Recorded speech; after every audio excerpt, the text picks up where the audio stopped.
മൊത്തം 30 ഉണ്ട്. നമുക്ക് ടോപ്പിന്റെ വേസ്റ്റ് എന്ന് പറയുന്നത് 12 ഞാനിപ്പോൾ നല്ല വശം എടുത്തു. നല്ല വശത്ത് ഞാൻ 1 ഇഞ്ച് ഗ്യാപ്പിൽ ഞാൻ മൊത്തം അടയാളപ്പെടുത്താണ്. ഞാൻ ചെറിയ പ്ലീറ്റ് ഇടാനാണ് വിചാരിച്ചേക്കണേ. അപ്പോൾ 1 ഇഞ്ച് എന്ന രീതിയിൽ ഇങ്ങനെ ടേപ്പ് വെച്ച് ഓരോ ഇഞ്ച് ഞാൻ അടയാളപ്പെടുത്തി. നമുക്ക് ഇതിനെ മൊത്തത്തിൽ നമുക്ക് ഈ 12 ആക്കണി 30 ഉള്ള ഈ സ്കേർട്ടിന്റെ വെടുത്തിനെ നമുക്ക് 12ലേക്ക് നമുക്ക് കൊള്ളിക്കണം.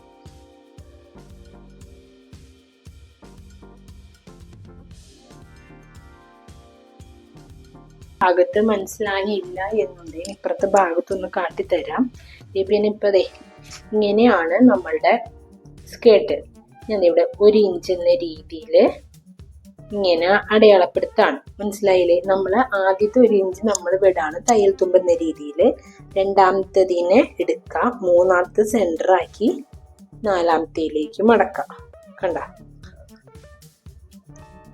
ഞാൻ ഇവിടെ പിൻകുത്തി കാട്ടിത്തരാം. ഞാനിവിടെ പിൻകുത്തി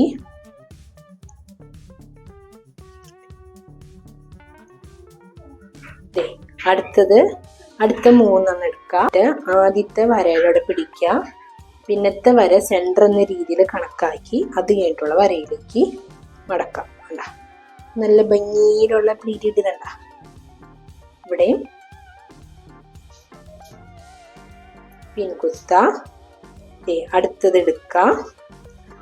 ഈ നടുവത്തെ വര രണ്ടാമത്തെ വര സെന്റർ എന്ന രീതിയിൽ 3ാമത്തേലേക്ക് മടക്കാം.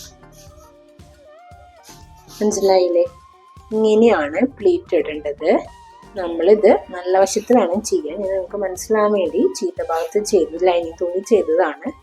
വിട്ട് രണ്ടാമത്തെ എടുത്ത് 3ാമത്തെ സെന്റർ ആക്കി 4ാമത്തേലേക്ക് കുത്തി.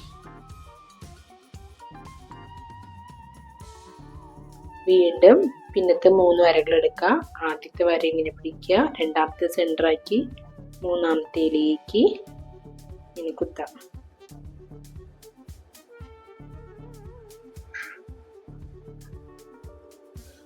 പിന്നത്തെ ആദ്യത്തെ വര എടുക്കുക, രണ്ടാമത്തേനെ സെന്റർ ആക്കി 3ാമത്തേലേക്ക് മടക്കാം.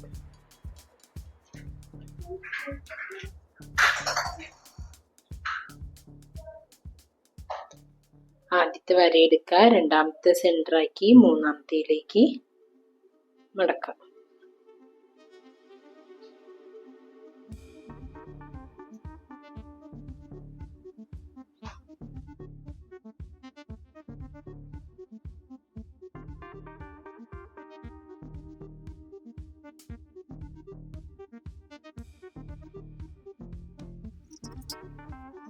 നമുക്കിത് 12 ഉണ്ടോന്ന് നമുക്ക് നോക്കണം. ഞാൻ ടോപ്പിന്റെ തുണി തന്നെ എടുത്തു. ഞാനിങ്ങനെ ഒപ്പത്തിനൊപ്പം ഇങ്ങനെ വെച്ച് നോക്കാണ്. കറക്റ്റ് ഭംഗിയിലേ കാണാനായിട്ട്. ഇനി നമുക്ക് സ്കേർട്ട് സ്റ്റിച്ച് ചെയ്യാം. നമ്മളിപ്പോൾ ഓൾറെഡി നമ്മൾ പിൻ ചെയ്ത് വെച്ചിട്ടുണ്ട്. നമ്മളിനി സ്കേർട്ട് സ്റ്റിച്ച് ചെയ്യാൻ പോവാണ്. ഒരു 1/2 ഇഞ്ച് ഗ്യാപ്പ് വിട്ടതിന് ശേഷമാണ് സ്റ്റിച്ച് ചെയ്യുന്നത്.